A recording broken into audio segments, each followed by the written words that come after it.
Welcome friends, revealed preference. Well, my dear friends, in consumer theory, there are three very famous school of thoughts.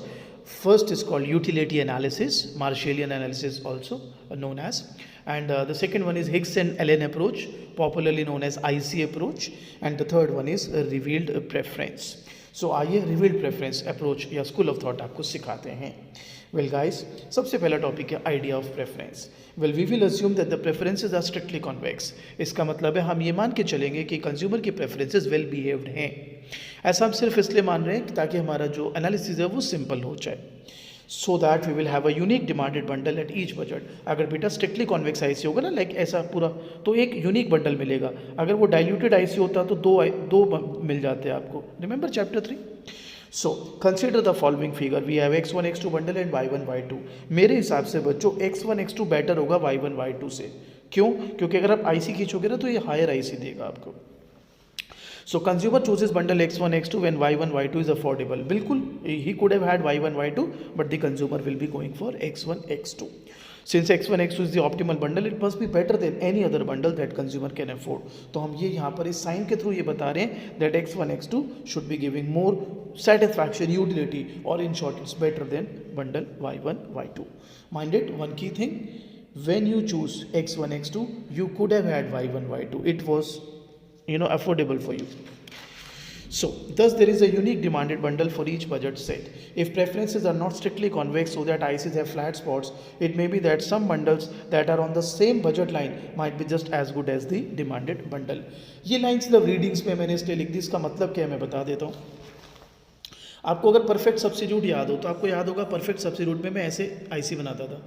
अगर suppose यही budget line है, यही IC है, ऐसा भी case आ जाता है ना कई बारी, तो आप इसमें कहीं पे भी आ जाओ वो सारा ऑप्टिमलिटी आ जाएगा.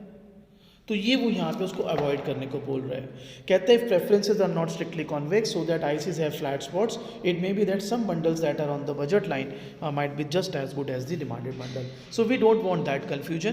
दैट्स वाई हमने एक स्ट्रिक्टली कॉन्वेक्स आईसी लिया जिसमें हमें एक यूनिक ऑप्टिमल बंडल मिल जाए. Now in figure, all of the bundle in the shaded area underneath the budget line are revealed worse than the demanded bundle X1, X2. तो बच्चा कहता है shaded area कौन सा? Well मेरे बच्चे, मैं शेड करके देता हूँ ना.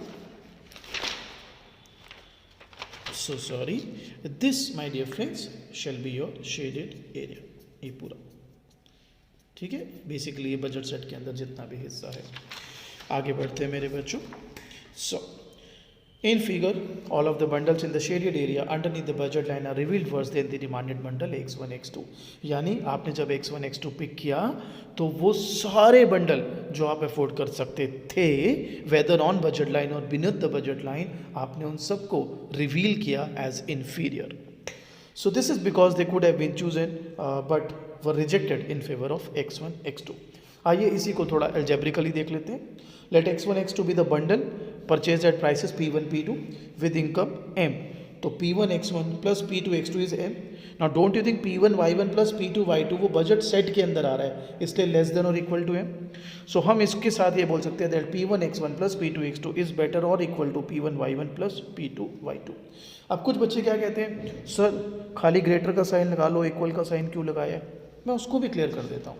अब जो मैं करा रहा हूँ वो रीडिंग्स में नहीं है, इस पॉइंट को क्लियर करने के लिए कि सर आपने तो यहाँ कहा था कि ये सिंपली बेटर है, ये बोला था ना कि ये बेटर है, ठीक है. तो सर अब आप बेटर ही कर दो ना इसमें सीधा, आप लेस देन और मतलब ग्रेटर और इक्वल क्यों लगाते हो? हर चीज़ का जवाब है बेटे, हर चीज़ का लॉजिक है. देखो डिफरेंट वर्जन. अब एक बंडल है X1, X2, एक बंडल है Y1, Y2, एक बंडल है Z1, Z2. सो कंज्यूमर ने फिर यही X1, X2 लिया, E bundle. F and G are also affordable. Bundle G is equally expensive as E क्योंकि उस पर आपके बजट लाइन पर है. However consumer chooses E, therefore और other since X1, X2 is the optimal bundle, then it has to be better than anything the consumer could afford, that is Y1, Y2 और anything else that is equally expensive, that is Z1, Z2. So we can therefore say that the chosen bundle is revealed prefer to all other bundles in the budget set. तो इसीलिए बेटा वो greater और equal का sign भी लगा देते हैं, क्योंकि कोई एक बंडल चूज कर रहे हो ना आप, और आप जब उसको चूज़ करते हो तो आप उन सभी बंडल के ऊपर चूज़ कर रहे हो जो आप अफोर्ड कर सकते थे. एंड जब मैं कहता हूँ अफोर्ड कर सकते थे तो वो इस बजट सेट में कहीं पर भी हो सकते हैं, वो बजट लाइन पर भी हो सकते हैं और उसके नीचे भी हो सकते हैं. आगे बढ़ते हैं बच्चों. From revealed preference to preference. Well, let x1, x2 be the chosen bundle when prices are p1 and p2. Let y1 and y2 be the some other bundle such that p1 x1 plus p2 x2 is greater than or equal to p1 y1 plus p2 y2, जो मैंने अभी आपको बताया. So then if consumer is choosing the most preferred bundle she can afford, we must have x1 x2 is better than y1 y2. If a bundle x is chosen over a bundle y, then x must be preferred to y. Now suppose y1 y2 is demanded bundle at some different set of prices, that is q1 q2. पहले price set था p1 p2 and y1 y2 is revealed preferred to some other bundle z1 z2. तो अब आप क्या कहोगे, at this price set q1 y1 plus q2 y2 is better or equal to is greater or equal to q1 z1 plus q2 z2. अब आपने बोला x is better than y, आपने बोला y is better than z, तो x must be better than z. Transitivity, और याद करो जब वेल बिहेव प्रेफरेंस है तो एजम्पशन तो होती है ट्रांजिटिविटी. ये मैंने यहाँ दिखाया, देखो x1 x2 लिया, जब ये प्राइस सेट था ना, ये वाली बजट लाइन, ये p1 p2 के लिए बनी हुई है ये वाली. You pick this when you could have had this. फिर प्राइस सेट चेंज हो गया, q1 q2 हो गया, तो फिर अब ये हो गया q1 q2 पर you pick y1 y2 over z1 z2. So this argument says that x1 x2 must be better than z1 z2 for the consumer who made the choices. It is natural to say that in this case x1 x2 is indirectly revealed preferred to z1 z2, क्योंकि जब टक्कर हुई थी तो x और y की हुई थी, y और z की हुई थी. आपने कंपेयर तब भी किसको कर लिया, x और z को, इसलिए indirectly revealed preferred. So indirectly revealed preference, the bundle x1 x2 is indirectly revealed preferred to the bundle z1 and z2. अब कुछ बच्चे कहते हैं सर कुछ न्यूमेरिकल सिखाओ. मैं सच बता रहा हूँ, ये जितना भी मैंने अभी आपको बताया ना, कोई यूज़ नहीं है इसका खास. मेन तो अब है, ये अगर मैं आपको सिखा पाया तब आप सीखोगे ये चैप्टर.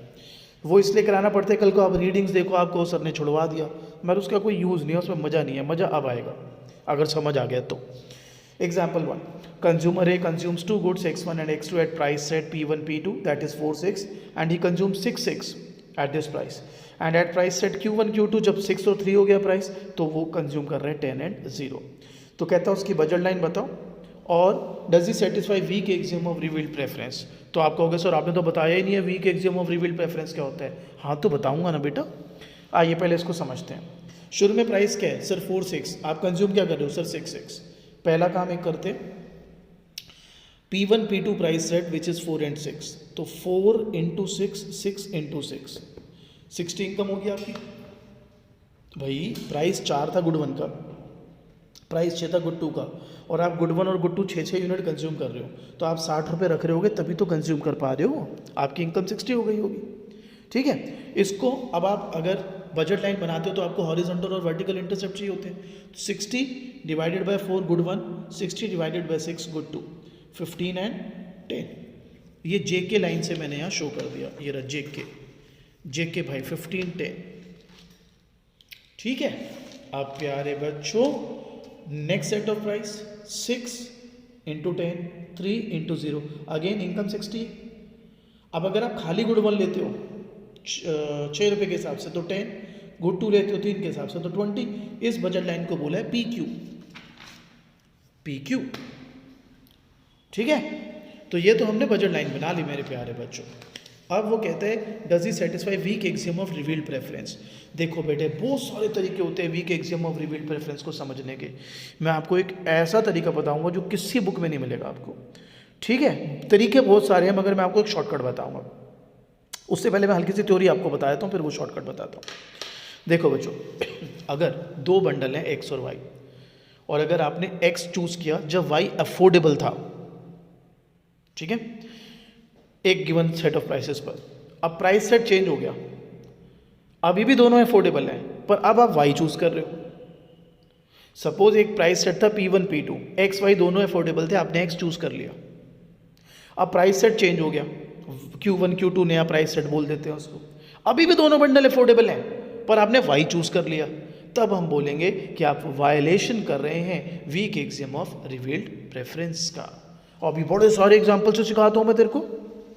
फिलहाल इस क्वेश्चन में 6 सो मेरे बच्चों आप नोटिस करो, जब आपका ओरिजिनल बजट सेट JOK था, you went in for 6 6 when this was affordable 10 0.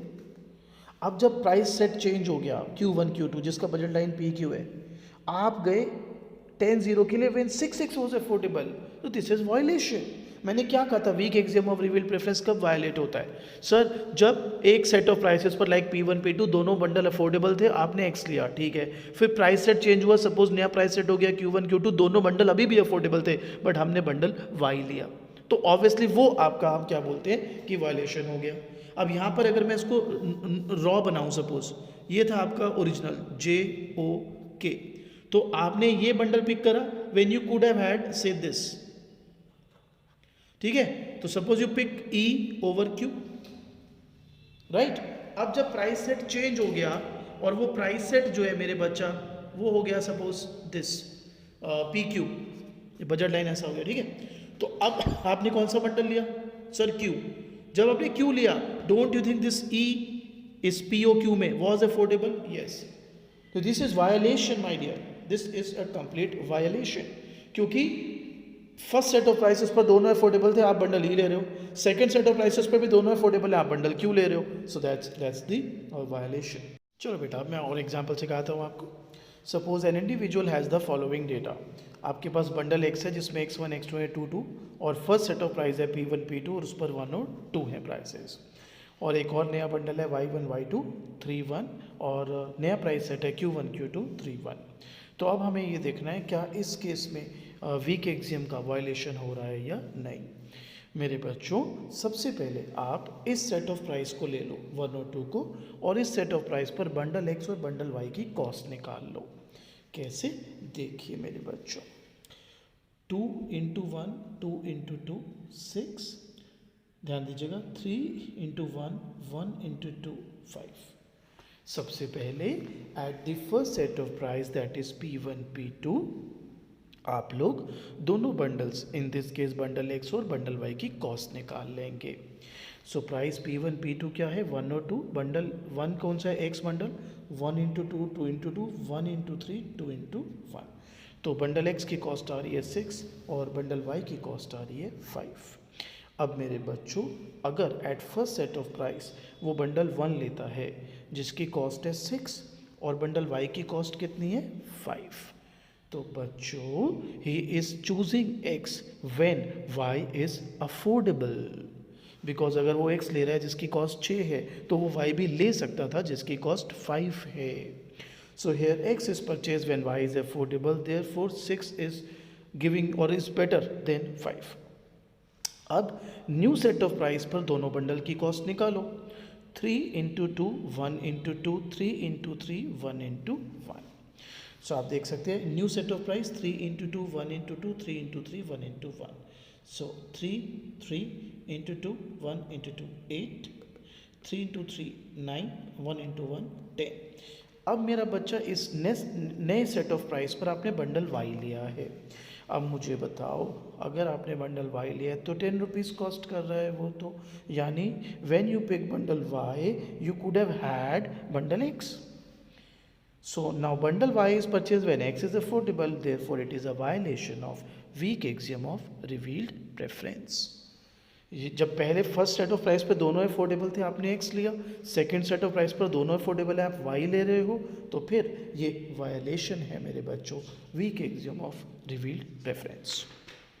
एक और example, suppose first set of price है 1 और 2 और कंज्यूमर का बंडल X जो वो चूज़ कर रहा है वो 1 एंड 2 है, और जब प्राइस सेट Q1 Q2 यानी 2 1 है तो वो नया बंडल Y ले रहा है 2 1, तो कहता है is this behaviour consistent with maximising behaviour, या वही weak axiom of revealed preference.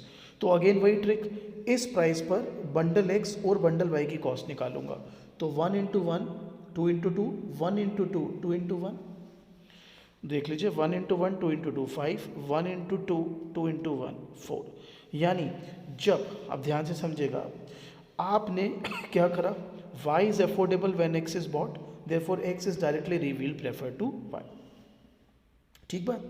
अब आते हैं दूसरे पे, अब इस सेट ऑफ प्राइस पर Q1 Q2 वाले प्राइस पर दोनों बंडल की कॉस्ट निकालो, 2 इंटू 1 1 इंटू 2 और 2 इंटू 1 1 इंटू 2, यानी 4 and 5।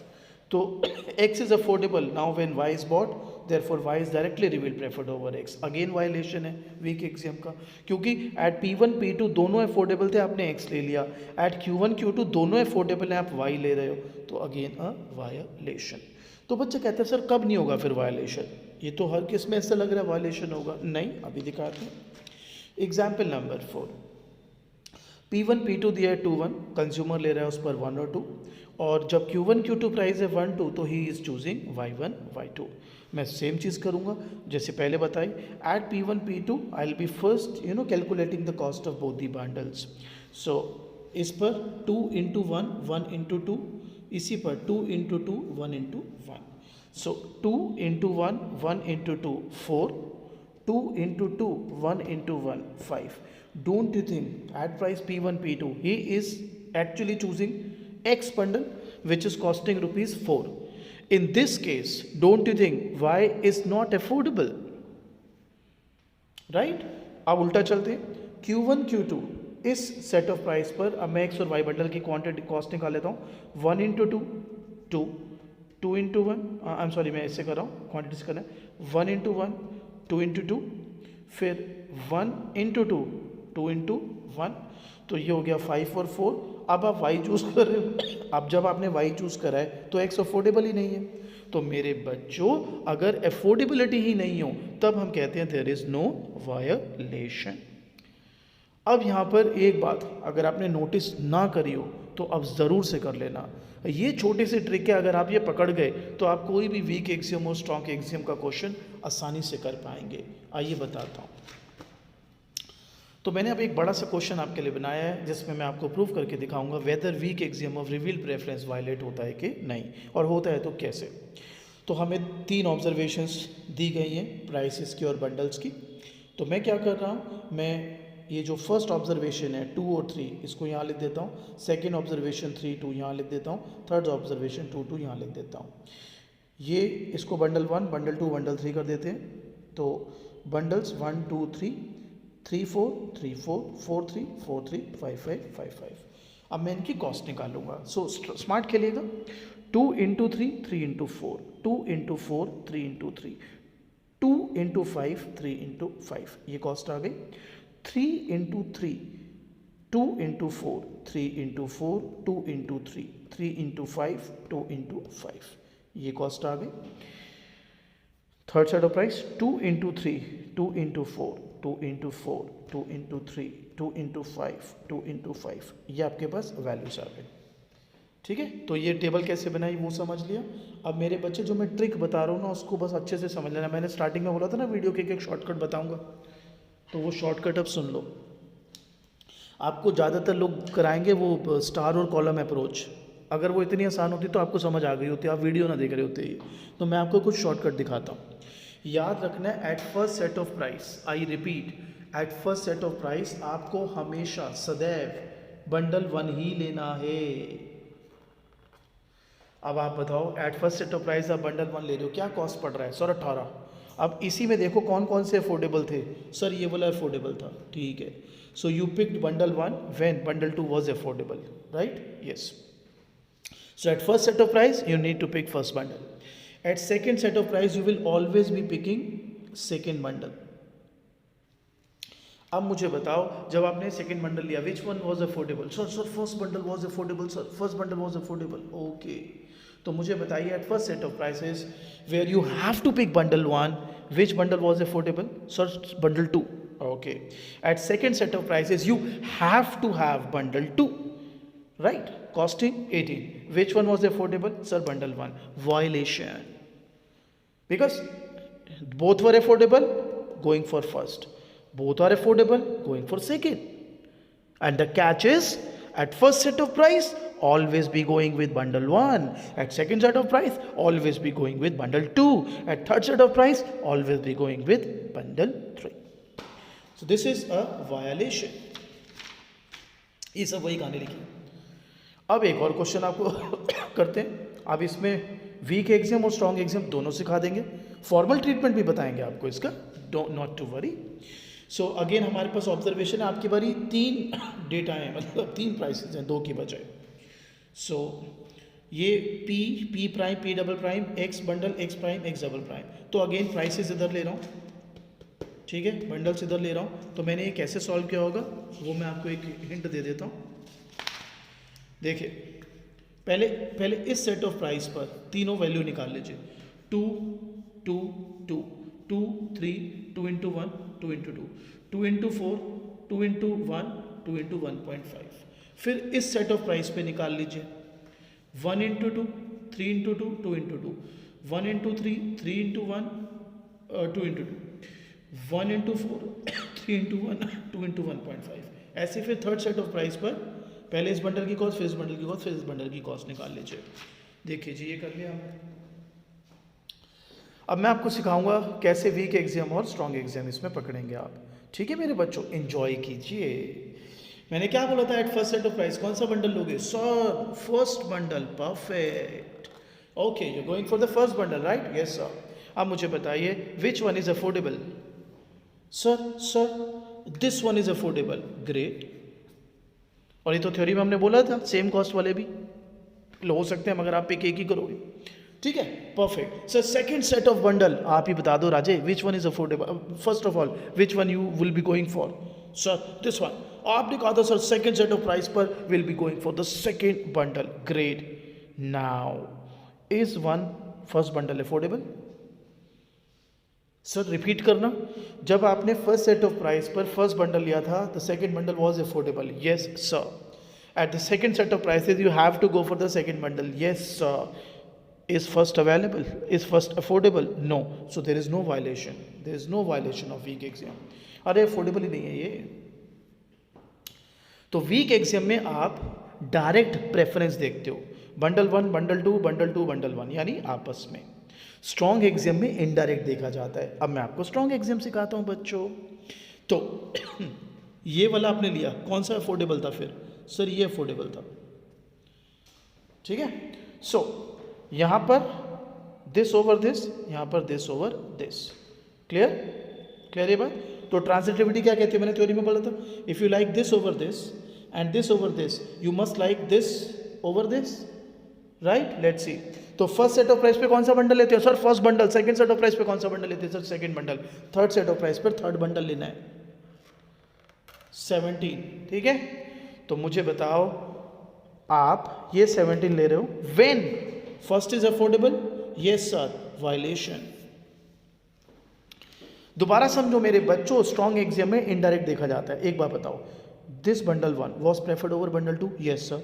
This bundle 2 was preferred over bundle 3, yes sir. Third set of price पे थर्ड बंडल ही लोगे, लेना ही लेना है, ठीक है। अब आपको फर्स्ट को थर्ड से कंपेयर करना है। ट्रांजिटिविटी क्या कहते हैं? If you like this over this, you like this over this, you must like this over this. तो अब by condition third set of price पे थर्ड बंडल लिया, कंपेयर करो फर्स्ट से।